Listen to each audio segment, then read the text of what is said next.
किसी न किसी बात से हर कोई दुखी है, किसी न किसी बात से हर कोई दुखी है।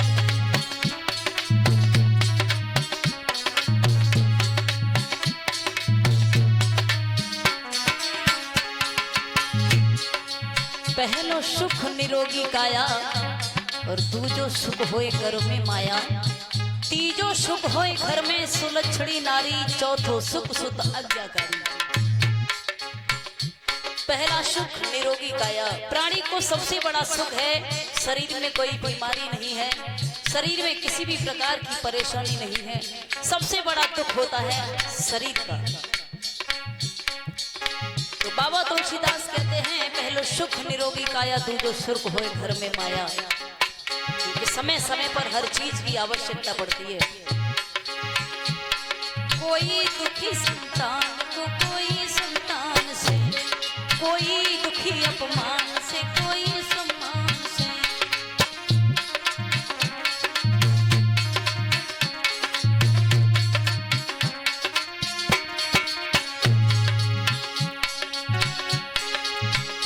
कोई दुखी है जिसके संतान नहीं है, कोई दुखी है संतान के लिए, कोई अपनी संतान से ही दुखी है। देखा है भक्तों, औलाद ही माँ बाप के नाम को दुनिया में रोशन कर देती है। औलाद ही माँ बाप की इज्जत को चांद पर लगा देती है, और औलाद ही माँ बाप की इज्जत को ऐसी जगह पर दांव पर लगाती है जो माँ बाप समाज में मुंह दिखाने लायक, बात करने लायक नहीं रहते हैं। औलाद ही माँ बाप को सिंहासन पर बैठा ले देती है, औलाद ही माँ बाप को नीचा गिरा देती है। दो ही प्रकार से औलाद माता पिता का नाम रोशन कर सकती है।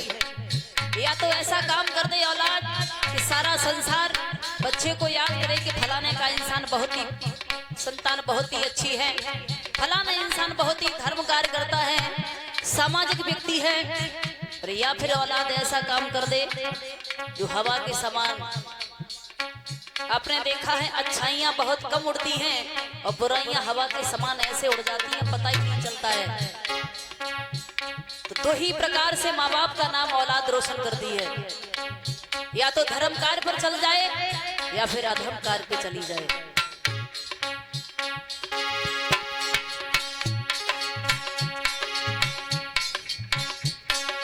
घर में आजकल की महंगाई मारी गई, करके हूँ मिले उधार तो पिसाई मारी गई। कर्मचारी लोगन की सफाई मारी गई, पारे से लेके बूढ़े की दवाई मारी गई। फैशन के तौर कपड़ा की सिलाई मारी गई।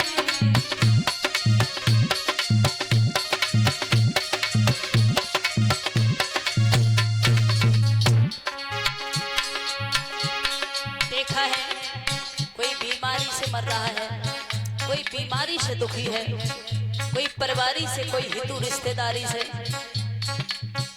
कोई दुखी है मेरा पड़ोसी बहुत सुखी है, सुंदर सुंदर कोठियां बना रखी हैं, बड़ी बड़ी गाड़ियां इसके दरवाजे पर खड़ी हो गई हैं, इसका बेटा फलाना हो गया, ठिकाना हो गया। भगवान ने इसे इतना सुख क्यों दिया है? तो लोग अपने दुख से दुखी नहीं है, दूसरे के सुख से दुखी है।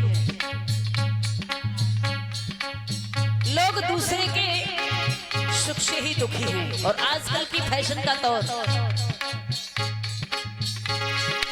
आजकल की फैशन का दौर चल रहा है। नौजवान भाइयों से कहो कि बैठ के कथा सुन लो तो बहुत बड़ी समस्या है। नौजवान भैया कहते बैठा ही नहीं जाता है। क्यों नहीं बैठा जाता है? कि पेंट नहीं बैठने देता है, क्योंकि जमाना शॉर्ट का हो गया है। देखा है जमाना शॉर्ट चल रहा है, हर चीज फैशन के तौर पर शॉर्ट हो गई है। शादियां हुआ करती थी पहले, बताते थे मेरे पिताजी ताऊ जी, आज भी बताते हैं बुजुर्ग लोग कि शादियां पहले हुआ करती थी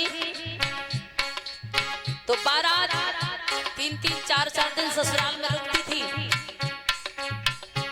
अब तो दूल्हा को ये पता नहीं चलती है कि हमारी ससुराल का दरवाजा किधर है, हमारे फेरे किधर पड़े, हमारा जयमाला प्रोग्राम कब हुआ?